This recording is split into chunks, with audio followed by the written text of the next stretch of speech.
ಈ ವಿಡಿಯೋದಲ್ಲಿ ನಾವು ಭೂಮಿಯ ಜೀವನದ ಅತ್ಯಂತ ಆಸಕ್ತದಾಯಕ ಮತ್ತು ಸಂಕೀರ್ಣ ಲಕ್ಷಣಗಳಲ್ಲಿ ಒಂದಾದ ಕೋಶಗಳ ಬಗ್ಗೆ ಮಾತಾಡ್ತಾ ಇದ್ದೇವೆ.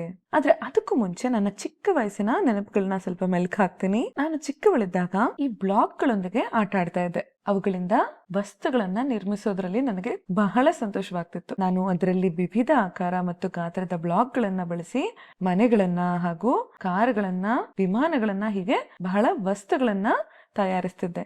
ಅರೆ, ಇದಕ್ಕೂ ಕೋಶಕ್ಕೂ ಏನ್ ಸಂಬಂಧ ಅಂತ ಯೋಚಿಸ್ತಾ ಇದ್ದೀರಾ? ಕೋಶಗಳನ್ನ ಜೀವನದ ನಿರ್ಮಾಣ ಘಟಕಗಳು ಅಂತ ಪರಿಗಣಿಸ್ತೀವಿ. ನನ್ನ ಬ್ಲಾಕ್ಗಳಂತೆ ಕೋಶಗಳು ಕೂಡ ವಿವಿಧ ಆಕಾರಗಳಲ್ಲಿ ಬರುತ್ತವೆ ಮತ್ತು ಅವುಗಳಿಗೆ ವಿಭಿನ್ನ ಲಕ್ಷಣಗಳೂ ಇವೆ. ಹಾಗಾಗಿ ಅವು ಒಂಟಿಯಾಗೂ ಇರಬಹುದು ಅಥವಾ ಒಟ್ಟಾಗಿ ಸೇರಿ ಒಂದು ದೊಡ್ಡ ಗುಂಪನ್ನು ಸಹ ನಿರ್ಮಿಸಬಹುದು. ಹಾಗಾಗಿ ನೀವು, ನಾನು, ನಿಮ್ಮ ಸಾಕು ನಾಯಿ, ಆಕಾಶದಲ್ಲಿರುವಂತಹ ಹಕ್ಕಿಗಳು, ಸಮುದ್ರದಲ್ಲಿರುವಂತಹ ಮೀನುಗಳು, ಈ ಎಲ್ಲಾ ಜೀವಿಗಳು ಕೋಶವೆಂಬ ಮೂಲ ಘಟಕಗಳಿಂದ ನಿರ್ಮಿತವಾಗಿರುತ್ತೆ. ಉದಾಹರಣೆಗೆ ನೀವು ಶೈವಲ ಸಸ್ಯವನ್ನ ತಗೊಳ್ಬಹುದು. ನೀವು ಹತ್ರದಿಂದ ಹೋಗಿ ನೋಡಿದ್ರೆ ಇದು ಅನೇಕ ಸಣ್ಣ ಸಣ್ಣ ಘಟಕಗಳಿಂದ ನಿರ್ಮಿತವಾಗಿರುತ್ತೆ ಹಾಗೂ ಆ ಘಟಕಗಳನ್ನೇ ನಾವು ಕೋಶಗಳು ಅಂತ ಕರಿತೀವಿ. ಪ್ರತಿ ಕೋಶವು ಜೀವಿಯನ್ನ ಜೀವಂತವಾಗಿಡುವಂತಹ ಕಾರ್ಯಗಳನ್ನ ನಿರ್ವಹಿಸಲು ನಿತ್ಯ ಚಟುವಟಿಕೆಗಳಿಂದ ತುಂಬಿರುತ್ತವೆ.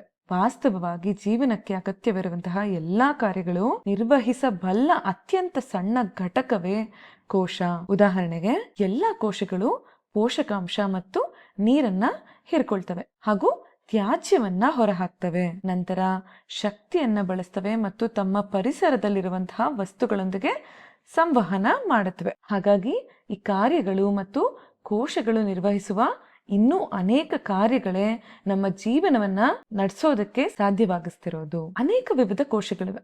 ಉದಾಹರಣೆಗೆ ಈರುಳ್ಳಿ ಹೊರ ಚರ್ಮವನ್ನ ನಿರ್ಮಿಸುವ ಕೋಶಗಳು, ರಕ್ತದ ಕೆಂಪು ಕಣಗಳು ಅಥವಾ ಬ್ಯಾಕ್ಟೀರಿಯಾದ ಕೋಶಗಳು. ನೋಡಿ, ಇಲ್ಲಿ ಕಾಣಿಸ್ತಿದೆಯಲ್ಲ, ಈ ಬ್ಯಾಕ್ಟೀರಿಯಾ ಪ್ರಕಾರವನ್ನ ಈ ಕೋಲಿ ಅಂತ ಕರೀತಾರೆ. ಇದು ನಮ್ಮ ಆಹಾರದಲ್ಲಿ ಕಂಡು ಬರುವಂತಹ ಬಹಳ ಅಪಾಯಕಾರಿಯ ಬ್ಯಾಕ್ಟೀರಿಯಾ ಅಂತ ನೀವು ಕೇಳಿರಬಹುದು. ಹೀಗಾಗಿ ಈ ಕೋಶಗಳನ್ನ ನೀವು ಕಣ್ಣುಗಳಿಂದ ನೋಡೋದಕ್ಕೆ ಸಾಧ್ಯ ಇರೋದಿಲ್ಲ, ಯಾಕಂದ್ರೆ ಅವು ತುಂಬಾ ಚಿಕ್ಕದಾಗಿರ್ತವೆ ಅಲ್ವಾ.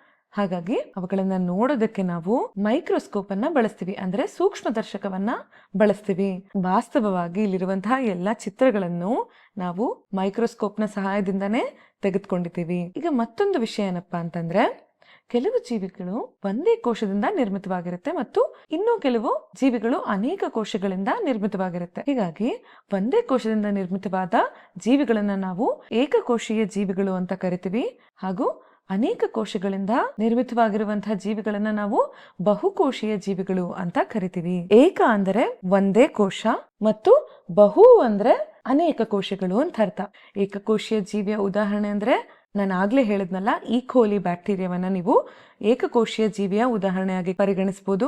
ಪ್ರತಿ ಬ್ಯಾಕ್ಟೀರಿಯಾದಲ್ಲೂ ಒಂದೇ ಕೋಶವಿದ್ರೂ ಕೂಡ ಪೋಷಕಾಂಶಗಳನ್ನ ಹೀರಿಕೊಳ್ಳೋದು, ವಂಶವೃದ್ಧಿ ಮಾಡೋದು ಮತ್ತು ಬದುಕಲು ಅಗತ್ಯವಿರುವಂತಹ ಎಲ್ಲಾ ಕಾರ್ಯಗಳನ್ನ ಆ ಒಂದೇ ಕೋಶ ನಿರ್ವಹಣೆ ಮಾಡುತ್ತೆ. ನಂತರ ಬಹುಕೋಶೀಯ ಜೀವಿಯ ಉದಾಹರಣೆ ಅಂದ್ರೆ ಈಗ ಮಾತನಾಡ್ತಿರುವಂತಹ ನಾನು, ಇದನ್ನ ಕೇಳ್ತಿರುವಂತಹ ನೀವು ಹಾಗೂ ಎಲ್ಲಾ ಮಾನವರನ್ನೇ ಉತ್ತಮ ಉದಾಹರಣೆಯಾಗಿ ಪರಿಗಣಿಸಬಹುದು. ಅಷ್ಟೇ ಅಲ್ಲ, ಕಣ್ಣುಗಳಿಂದ ಕಾಣಬಹುದಾದ ಎಲ್ಲಾ ಜೀವಿಗಳು ಕೂಡ ಬಹುಕೋಶೀಯ ಜೀವಿಗಳೇ ಆಗಿರುತ್ತವೆ. ಇವುಗಳು ಕೂಡ ಏಕಕೋಶೀಯ ಜೀವಿಗಳು ಮಾಡುವಂತಹ ಎಲ್ಲಾ ಕಾರ್ಯವನ್ನ ಗುಂಪಾಗಿ ಮಾಡುತ್ತವೆ.